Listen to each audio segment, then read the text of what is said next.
I'm here in downtown Los Angeles to listen to something that not many people are going to have the opportunity to check out. This is the elite of the elite. This is something that has a long history and pedigree and reputation for being among the best listening experiences in the world.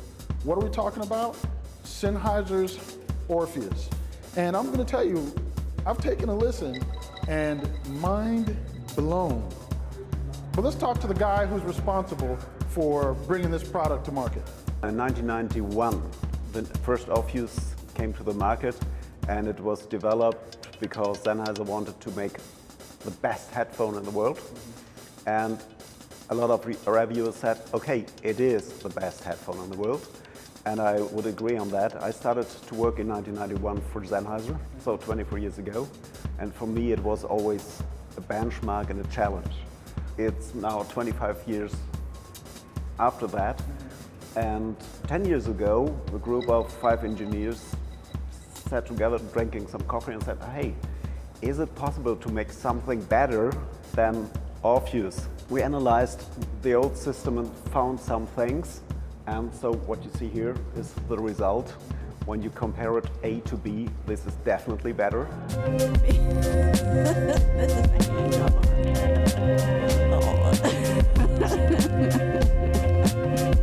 The heart of the whole thing is in the headphone, but the headphone gets a signal from the WAV amplifier, from the tube amplifier, and this is a very important thing as well.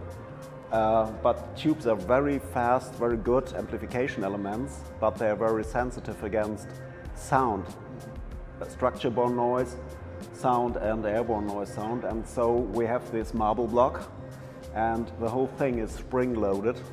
And when you have noise here on the table, it is absorbed by the springs and by the marble and could not affect the tubes. And the airborne noise sound is blocked out by these glass bulbs.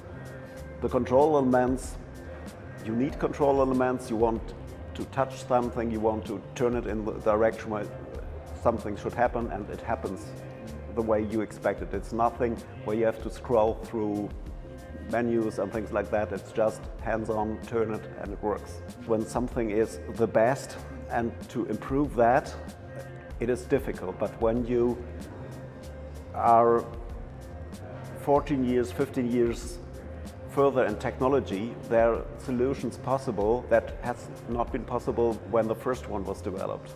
So, for example, we have these ceramic electrodes here inside, which is a key part of it, and it was really a research thing to make that possible.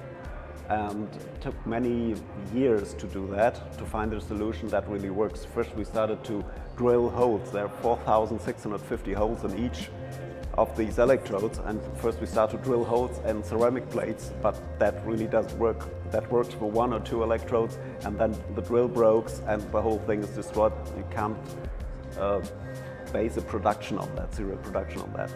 As you may have seen, here's some cooling elements because high voltage amplifiers are in here.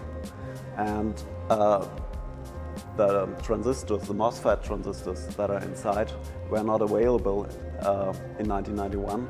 Now we have them. The better you get with the transducer, the better you need to go with the amplifier and so on. You can all hear that. The main thing about it, it is a nice piece of technology, it is a nice design piece, but the main thing is, don't listen to the headphone, listen to the music, and this is the message. So that's the Orpheus. It is incredible, it is amazing. You're gonna have to take my word for it unless you can get into one of these events and check out how it sounds. Unfortunately, it is like the Matrix. No one can be told what it sounds like. You have to experience this for yourself. I actually almost shed a tear listening to Diamonds on the Soles of Her Shoes from Paul Simon. I'm Tashaka Armstrong for Foxley.com. If you like this video, if it's helped you, if it put a smile on your face, please like, share, subscribe, and we'll see you on the next one.